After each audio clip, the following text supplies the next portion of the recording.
El mundo se dirige sin freno hacia un aumento de las temperaturas catastrófico de 2,7 grados centígrados antes del final del siglo. Son las últimas estimaciones de la ONU. Incendios forestales, tormentas, inundaciones, sequías. El cambio climático se siente cada vez más en la vida de cada uno de nosotros, sobre todo en la de los más vulnerables y en la de los más jóvenes.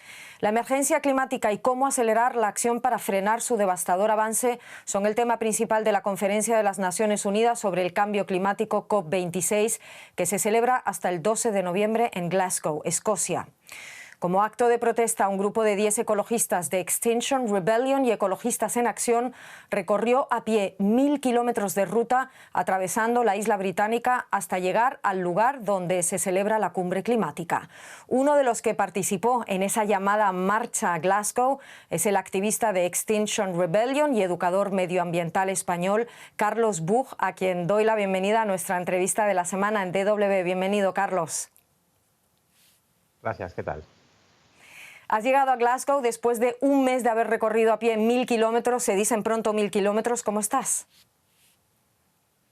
Pues estamos muy cansados, con los pies mal, destrozados, pero muy felices porque este esfuerzo ha merecido la pena. Durante todo el camino hemos recibido muestras de apoyo y cariño de los grupos locales y de gente que no necesariamente pertenece a ningún grupo, gente que ha visto nuestro esfuerzo y sabe que nos lo tomamos en serio y ha hecho que ellos conecten con nosotros.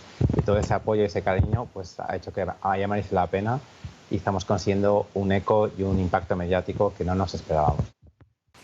¿Cuál es el objetivo de vuestra protesta, Carlos, y con qué te quedas de toda esta aventura? Pues el objetivo es traer al centro de la conversación pública un tema que nos toca a todos y a todas, incluso a las generaciones futuras, a los que no han nacido, y que es un tema totalmente transversal e importante y no se le está dando la importancia que merece. Y ya nos cansamos de pedir a los políticos y a los medios que hagan caso de este tema tan importante. Entonces nos ocurrió hacer este esfuerzo de caminar 1000 kilómetros para decir, mira, nosotros nos lo estamos tomando muy en serio y así estamos consiguiendo que la gente lo valore y diga, vale, este tema es muy serio, es tan serio como parece. ¿Crees que la élite política no se está tomando el tema en serio? Bueno, yo creo que más que a nivel personal los políticos sean más o menos sensibles a este tema, que habrá de todo. Necesitamos que la sociedad en su conjunto entienda los riesgos que hay detrás de lo que se conoce como crisis climática, todos los desequilibrios ecológicos que estamos generando con nuestro modelo de desarrollo. Y si la sociedad se moviliza, la ciudadanía demanda a los líderes políticos cambios y medidas drásticas, va a ser posible tomar las medidas necesarias. Pero si la ciudadanía, la sociedad no se implica, no entiende y no valora el momento histórico que estamos viviendo y la necesidad urgente que tenemos de cambiar el rumbo, nos vamos a ir contra el iceberg como el Titanic. Y en lugar de seguir tocando la música como hicieron en ese momento y ignorar el problema porque en ese afán de arrogancia de no nos puede pasar nada tan catastrófico, tenemos que aprovechar este tiempo para dejar la música y virar el timón para evitar lo peor del cambio climático. ¿Qué espera tu grupo? ¿Qué esperas tú de la cumbre climática que reúne a muchísimos jefes y líderes de Estado de todo el mundo, de esa COP26 que se celebra? Pues esperamos que se concreten lo que se llama ambiciones climáticas, de forma que estén en consonancia, en coherencia con lo que la ciencia, la comunidad científica está diciendo de forma muy clara que hay que hacer. Y las propuestas presentadas por los países son totalmente insuficientes. Solo un pequeño país de África, Gambia, ha hecho una propuesta coherente. También está en juego todos esos 100.000 millones de dólares que se comentaron desde hace unos años que se iban a poner en juego, se iban a movilizar para poder ayudar a los países del sur a poder desarrollarse sin un modelo basado en emisiones y también para poder adaptarse a todas las consecuencias e impactos que va a traer el cambio climático. Vamos a enseguida hablar un poco más de esas expectativas. Vamos a ver, Carlos, el Grupo de Acción Extinction Rebellion es una red apolítica internacional que utiliza la acción directa no violenta para persuadir a los gobiernos de que actúen con justicia ante esta emergencia climática. ¿A qué os referís con lo de actuar con justicia? Bueno, aparte de los números de 1 grado, 2 grados, más o menos reducciones de emisiones, detrás de todo esto hay una gran injusticia que refleja lo injusto que es el mundo, ¿no? Los países que menos han contribuido a este problema, los países que menos han emitido, que menos han contaminado, son precisamente los países que más van a sufrir, los países más vulnerables, los países más expuestos a todo el clima errático, anómalo, impredecible, extremo que vamos a empezar a vivir y que ya estamos empezando a vivir, aunque también se van a vivir, como lo hemos visto este año en California, en Europa y en otros países, son los países los más vulnerables los que más van a sufrir. Y esto es profundamente injusto y se tiene que reconocer y tener en consideración. Vamos a profundizar un poco más ahí, si te parece. Según el Acuerdo de París, los líderes mundiales pueden elegir el ritmo al que sus países reducen esas emisiones, pero deben actualizar sus planes de acción cada 5 años. Grandes emisores como Arabia Saudita no lo han hecho. En Latinoamérica, Bolivia, Venezuela, Ecuador, Guatemala y El Salvador tampoco han actualizado sus planes. México ni siquiera ha aumentado la ambición de las metas que presentó en 2015. ¿Crees que es falta de responsabilidad o de financiación o de ignorar esa crisis climática, como dices tú? Bueno, los países del sur y el sur global están en una posición muy difícil porque, por un lado, necesitan desarrollar sus países, necesitan sacar a la población de la pobreza, dar una vida digna a su población y a la vez se les pide que hagan un esfuerzo en emisiones que es muy complicado de conjugar estas dos cosas y por eso es muy importante que haya recursos que vayan del norte al sur para mitigar esta injusticia de la que hemos hablado antes. Países como Arabia Saudí obviamente tienen una mayor responsabilidad, tienen muchos recursos y son los primeros que deberían asumir esa responsabilidad. Carlos, he leído sobre vuestros actos de protesta, ¿no? De Extinction Rebellion, ese grupo de acción al que perteneces, en los que también ha habido bloqueos de carreteras, protestas que en varias ocasiones han terminado con detenidos, cientos de detenidos, si no me equivoco, por cargos como alboroto público, he leído, obstrucción policial y escándalo público. ¿Es la mejor manera de protestar?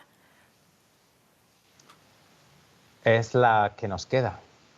Lamentablemente se ha intentado por los cauces más convencionales y tradicionales con organizaciones como WWF y etcétera. Se han hecho peticiones, se han hecho manifestaciones, se han hecho campañas y sin embargo desde que el año 92 ya en la Cumbre de Río se puso sobre la mesa el problema del cambio climático, no se ha hecho más que aumentar las emisiones. Entonces, ese problema se ha ido arrinconando, dejándolo para las futuras generaciones como un problema que se acabaría resolviendo y no se ha abordado de forma frontal. Entonces, el único recurso que ha quedado para poder introducirnos en el debate público son acciones a priori radicales, pero siempre no violentas, como puede ser bloquear una calle unos minutos para que la gente se pregunte, ¿esta gente qué quiere? ¿De qué quiere hablar? ¿Por qué hace esto? ¿Por qué arriesgan su seguridad personal y al riesgo de ser arrestados con todo lo que conlleva, ¿no? A nadie le gusta ser arrestado, no es por gusto, es un sacrificio en realidad. Y todo esto es para que podamos expresarnos y podamos precisamente centrar el debate donde hace falta. Creo que conoces también muy bien la situación en América Latina, Carlos. ¿Qué impacto crees que tendrán en nuestra región las decisiones que se tomen o no? ¿Qué es lo que está en juego en una de las regiones más vulnerables frente al cambio climático? Bueno, América Latina, a pesar de lo diverso que es, se puede considerar que es una región que no ha contribuido al problema tanto, no ha vivido la revolución industrial como lo ha hecho Europa o Estados Unidos. Por lo tanto, no tiene un histórico de emisiones considerable y, sin embargo, el Caribe, en las costas del Caribe, que es zona de huracanes, esta región va a sufrir mucho más ese clima extremo y, aparte, son regiones y países que tienen menos recursos para adaptarse y prepararse para lo que viene. Por lo tanto, deberían ser los primeros interesados en que el cambio climático se vaya mitigando. Estamos hablando no solamente de catástrofes naturales, pero también en que empiecen a fallar las cosechas porque el clima se vuelve anómalo y lo que solía crecer sin problema, pues ahora tenemos una sequía o tenemos una inundación, además de problemas de salud como enfermedades que estaban concentradas en una región tropical, cada vez se van a ir acercando y expandiendo a regiones más templadas. Es así, hay muchos países ya de América Latina que han perdido el 80% de sus cosechas o más precisamente por este fenómeno. Me gustaría también reflejar otro aspecto, Carlos, que escribes, por ejemplo, en un artículo y hablas del vértigo que provoca la crisis climática y de lo que no se debe ignorar, el impacto emocional y psicológico que esta produce. Cuéntame un poco más, ¿a qué te refieres? ¿Dónde está el peligro? Bueno, podemos pasar a una fase de no es para tanto, como luego informarse y decir, madre mía, y decir, bueno, pues ya está todo perdido, no hay nada que hacer, porque la realidad tan cruda como es muy difícil de asimilar.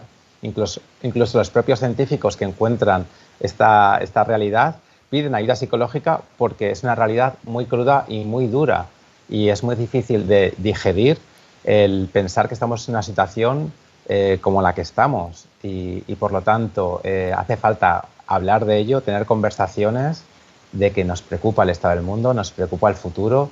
No sé si tener o no hijos. Esto es un momento en el que se manifiesta esta preocupación que normalmente está debajo de la alfombra, está en el subconsciente o está en el yo interior.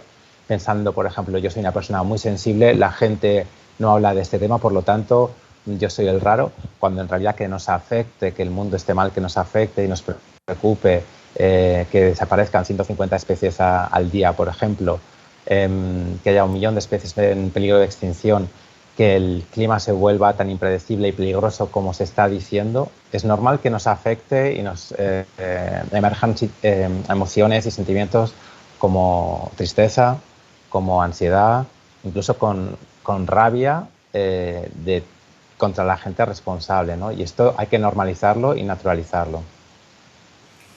Muchísimas gracias por responder a nuestras preguntas, Carlos Buch. Gracias por esta entrevista aquí en DW Latinoamérica. Gracias a vosotros.